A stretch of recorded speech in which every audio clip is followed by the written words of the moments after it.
This episode of the Totally Rad Show is brought to you by The Ben Heck Show. Ricky Gervais, Stephen Merchant, and Warwick Davis all star in this new British comedy, Life's Too Short. Totally Rad Show, Totally Rad, Totally Rad Show, Totally Rad, Totally Rad Show, Totally Rad, Totally Rad Show, Totally Rad Show!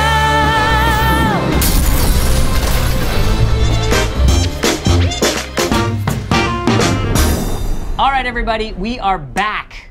In TV land, we are talking about the new HBO series from Stephen Merchant and Ricky Gervais called Life's Too Short. It's about a rapper. It's a from mockumentary. The late 80s. Yeah, exactly. It's a mockumentary in this sort of style of the Ricky Gervais, Stephen Merchant, you know, Office, Extras kind of a thing that stars Warwick Davis, who you definitely know as Willow. Willow, yeah, and the main Ewok that everybody loved, and Wicket. And I was surprised the little robot guy from Hitchhiker's Guide. Yeah. He's like most little things running around. Everything. Yeah. Harry Potter. Yeah. Yada yada. Yeah, right. As it listed. Yeah. So the series is, as I said, a mockumentary following the day in the life of Warwick Davis. Warwick Davis playing here a heightened version of himself, obviously, much more that's sort of. not a good pun. Come on. I like to throw little puns in every once in a while. I said little puns. But anyway, so it's very that style of the British awkward humor. A lot of guest stars. We saw the first 2 episodes. The 3rd episode just came out, I think, last night? Yeah, last night the 3rd episode came out, so we haven't seen that yet. Daniel Trachtenberg. Mm-hmm.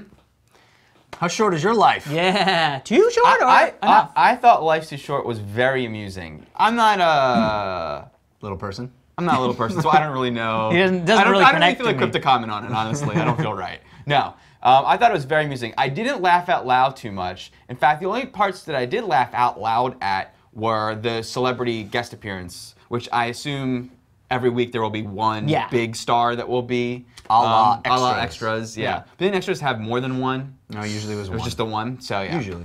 Yeah, it's like the model will be, there will be a big star in the room with Gervais. Somehow that will have to end up that way, which is fun. I like that conceit. But yeah, Liam Neeson in the first episode, which I had seen already on the internet, but then also Johnny Depp in the second episode, were the biggest aha moments, or ha-ha moments. Aha! But aha! Funny the difference that an H makes. Yeah, that's awesome. But it was a lot of fun moments all around. Awesome. One thing I did appreciate is that most of these shows, from Arrested Development to Modern Family and the Ricky Gervais shows, are they only address the camera. They only address the conceit of it's being filmed for a documentary. They don't actually.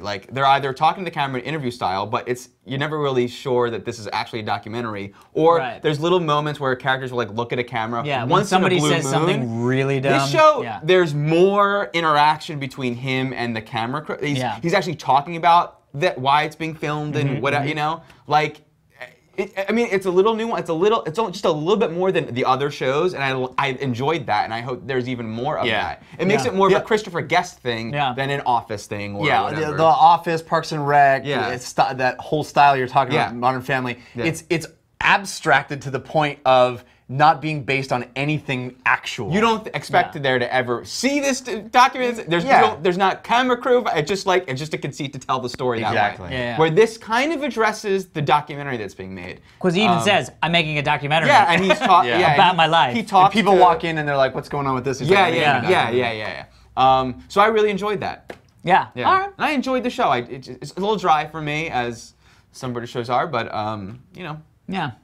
Yeah, it's really interesting that Ricky Gervais and Stephen Merchant have this style, and it's almost like when you watch the Woody Allen movies where Woody Allen is not playing himself, but there's a stand-in surrogate playing him.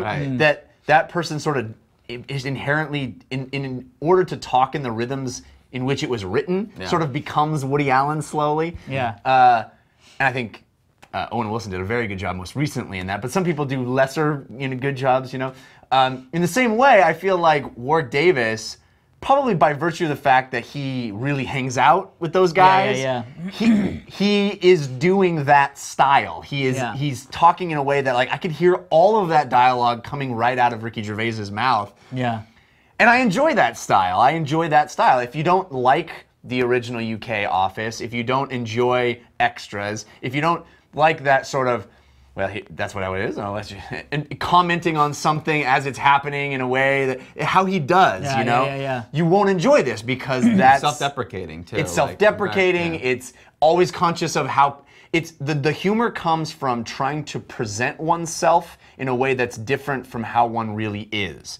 And I think Gervais and Merchant are very much interested in that dichotomy that we have in modern life of trying to appear one way. And really, Curb Your Enthusiasm is about that in a lot of ways, too. Well, and Curb Your Enthusiasm is the same type of humor because it's really that watching yourself to be rude. But you're also watching a slow car crash of embarrassment. Yes. But that is literally Curb, The Office. It's just I think the interesting distinction between Curb and the Gervais Merchant style is how it's presented. And Curb, there's none of that conceit and none of that sort of rhythm that this show very much is. And Warwick Davis does really, really well. He does Ricky Gervais really well. Yeah, I think the thing that shines in this for me is Warwick Davis, and rightfully so. I mean, you know, I'm obviously a fan of Warwick Davis, know who he, loved Willow. I mean, he's actually a very amazing actor, but never have I seen him in this type of situation, and it really felt great to see him do this thing.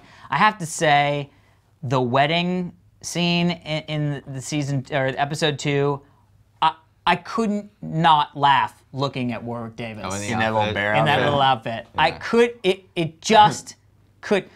That, and it's really, really clever, fun stuff. And it's always fun to see British programs because there is that sort of like, it's a little bit like eating in an Indian restaurant where you're in LA. Like I'm in my room, but I'm going, oh man, I really want to go to London, and everything just seems so cool there, and the way people talk is so different. You know what I mean? Like you just get that fun vibe when really you're seeing a sitcom like his receptionist. I honestly don't understand half the things she says. Oh no, I know, right? Like that. Yeah. And I'm just like, I have no idea what you're saying. Yeah, and I think that this, like, as you pointed out, and as you pointed out, I think if you are a fan of the sort of Ricky Gervais old school Office, I think if you're a fan of Curb, Extras, any of those types of programs, the sort of, you know, squirrely, oh, don't do it, it's gonna be so bad, you know, kind of comedy, this is a knock out of the park right up your alley.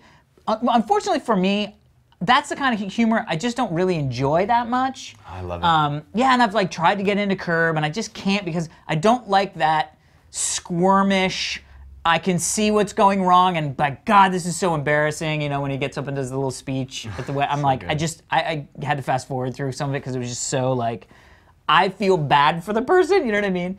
But you know what's also interesting is, especially for our audience, is that I think this is the first one of the Merchant Gervais shows that, by virtue of Warwick Davis' career in genre films, it's sort of about geekiness and nerdiness in a way that Star Wars Wedding. Yeah. Star Wars Wedding, yeah, like, and going to the sort of UK Comic-Con, like I do, and that is the stuff where I really enjoyed it. And it's one of these things where, because there's a good balance, I probably will watch the rest of this series and enjoy myself because, though I'm not a big fan of that kind of humor, it's not all that kind of humor. And there's enough of the other stuff, like seeing the celebrities. I mean, like that stuff. It's really funny. It was funny in Extras. Hysterical. It's always funny to see a respected celebrity who's not known for comedy to come in and be really funny, and B, make fun of themselves. God. And That Liam Neeson. the Liam Neeson thing is And even gold. the Johnny Depp thing But Johnny was Depp, great. like, when he first Wacky Little Rock came in, Wacky Little Rock, I was like, this is amazing. Just do you, just be you. And he hops on the chair. Oh my God, he actually hopped on the chair. Yeah, it's great, and I anticipate, you know, the level of people that those guys can get now. Yeah, there's one, I hear that there's one with Patrick Stewart that I'm just dying to hear. Oh, the Extras with Patrick Stewart. I know. I saw us all. I saw all of it. That is one of my favorite guest appearances ever. So it is definitely a must-watch. Even if you're not into that kind of humor, there's enough there to take out of it, and it's really, really cleverly written and well executed. And the celebrity stuff, I mean, it's just sort of fun to see people make fun of themselves in that way. Yeah. I mean, there's a lot here to see. So HBO, Sunday nights, Life's Too Short. Woo! All right, everybody, be sure to stick around. We've got some more John Carter hotness coming right up. But first, we want to thank our sponsors, The Ben Heck Show. Join modding wizard Ben Heck and his friends as they build and modify a host of amazing community-inspired creations. Be sure to watch new episodes of The Ben Heck Show every 2 weeks right here at revision3.com/TBHS. In the latest episode of The Ben Heck Show, Ben returns to his roots and builds a replica of his original Atari 2600 portable gaming system. Sweet. Unbelievable. You can also go to element14.com/TBHS to find out how you can enter to win Ben's builds from this latest episode, as well as other builds from the show. I think it's awesome that he builds these awesome things and then lets you have them. I would never give those away. Because they're hard to build for you. Well, first off, not for him. I guess he's just like, bam, bam, He's a bam. modding wizard. You want this? It was a good idea. It's like Harry Potter giving away his Patronus. He can make another one. That's true. Although Patronus steak, filet mignon, like just right with some so seasoning. delicious. It's good. Anyway, thank you.